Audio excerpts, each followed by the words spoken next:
Hey guys, this is my first time making a YouTube video for anything other than a song I wrote 6 years ago, but we're going to be covering an important topic today on the Get Good Drums Modern and Massive plugin using Contact Player. I'm a guitar player, and one thing I've always wanted for my recordings was great sounding drums. I've always struggled to get them sounding the way I wanted to, and I'm super thankful for the GGD team and Periphery dudes for creating such a powerful tool.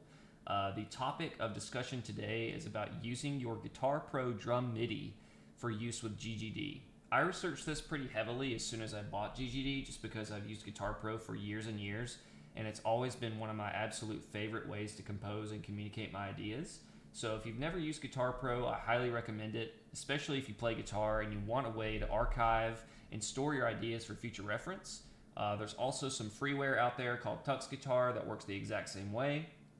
Anyways, the problem here is that unlike Easy Drummer or any other virtual drum plugin, you can't exactly drag and drop your Guitar Pro MIDI into GGD and start playing. The way GGD communicates with MIDI is different from the general MIDI template that Guitar Pro uses.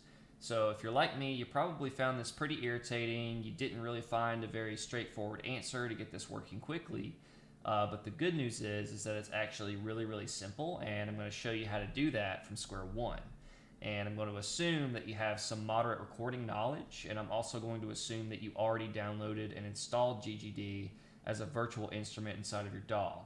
But in this case, we're working with REAPER because that's what I like to use. So we're going to first insert a virtual instrument on new track. We're going to select Contact 64 out. Okay. We're going to say yes. Close that UI for now. Scroll down. We're going to have some unassigned tracks here. Select the first one. Scroll down. Hold Shift. Select the last one. Hit Delete on your keyboard. And delete those tracks. And the next thing we'll want to do here is upload GGD.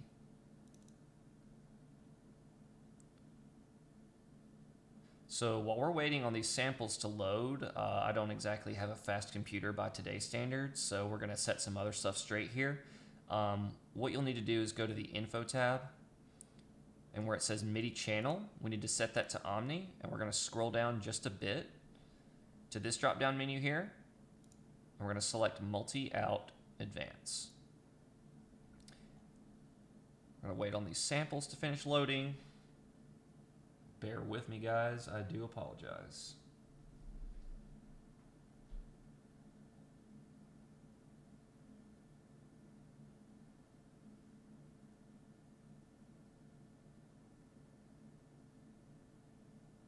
Any day now.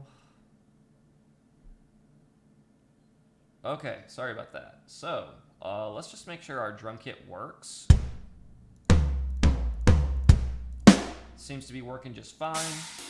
If you're not hearing sound here, just check your preferences in REAPER. Make sure you have it assigned to your interface or the preferred audio source. You want to make sure these outputs here are displayed so you can, kind of see what's going on. So if you go up to the top right, click this window, make sure outputs is checked, and you should be able to see those.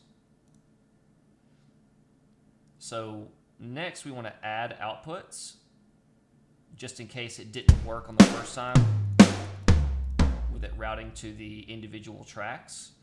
So we'll go to Outputs, Quantity, you want 16 outputs, 2 channels for stereo, sound card host output, we want that as the first option that's available. Ascending output assignment, checked or highlighted. Delete existing channels, highlighted, and then we'll click OK. So you'll play the kit again.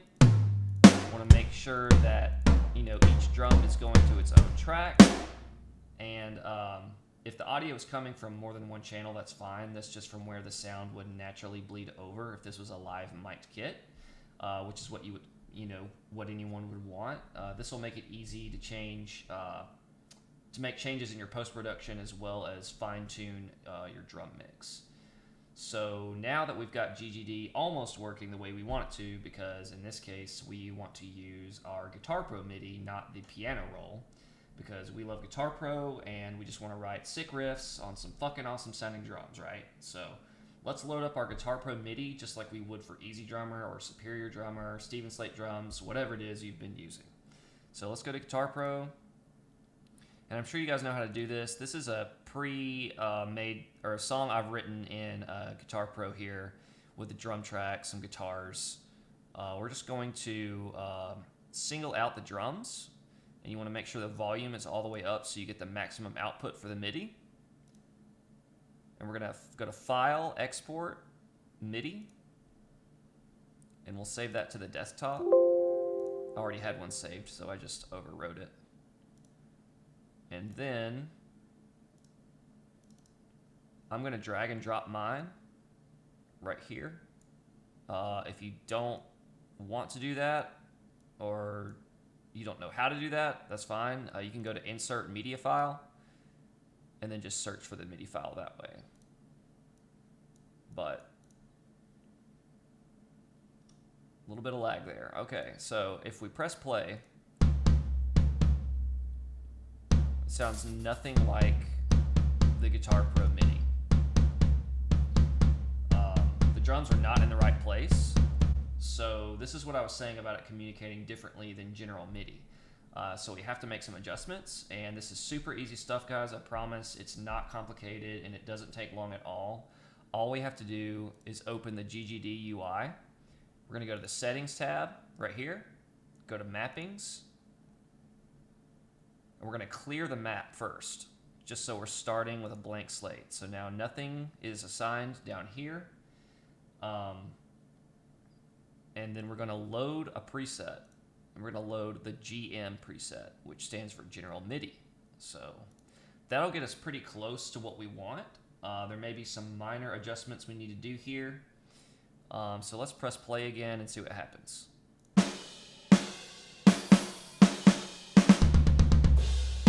Alright, so now we've got the snares in the right place and the cymbals sound good, but I'm missing the kick drum. So your experience may vary, I don't know, but in my case, it's the kick. So what I'm going to do to fix that is go to the piano roll by double-clicking on the MIDI right here. Double-click. Brings up the piano roll. I'm going to zoom in a bit. Get to the beginning. Press play.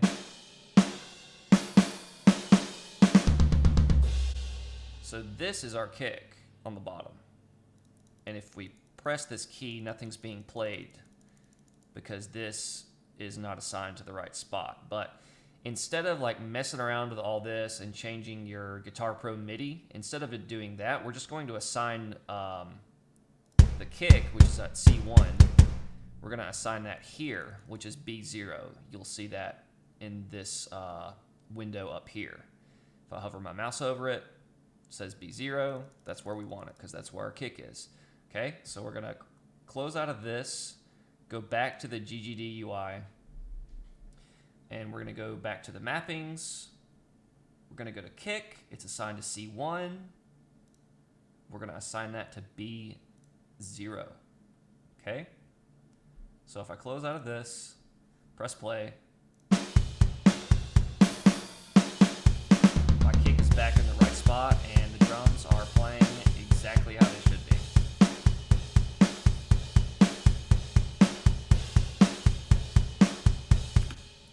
Voila, so now the Guitar Pro Midi is playing the drums it's supposed to play. Everything is right in the world, and now you can go back to shredding and riffing and composing or whatever the fuck it is you actually wanted to do instead of worrying about all this fucking bullshit. So the last thing you need to do here is just save this configuration as a preset in GGD. So next time you open Reaper for a new project and you want to work with your Guitar profile, all you have to do is upload that preset. And I'll show you how to do that right here. So we'll go back to the GGD UI. We'll go to, what is that? I think it's Save Map,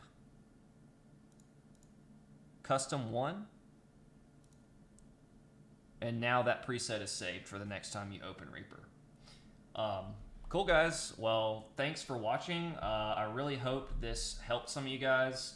I honestly can't believe how simple it was after reading what felt like the most complicated explanations on how to fucking do this. I knew there was an easy explanation for this, so I really hope this solves that problem for a lot of people.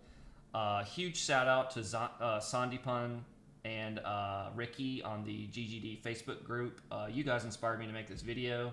If you have any questions or you're getting stuck somewhere, leave me a comment and I'll do my best to reach out as soon as I reasonably can to help. Enjoy, guys.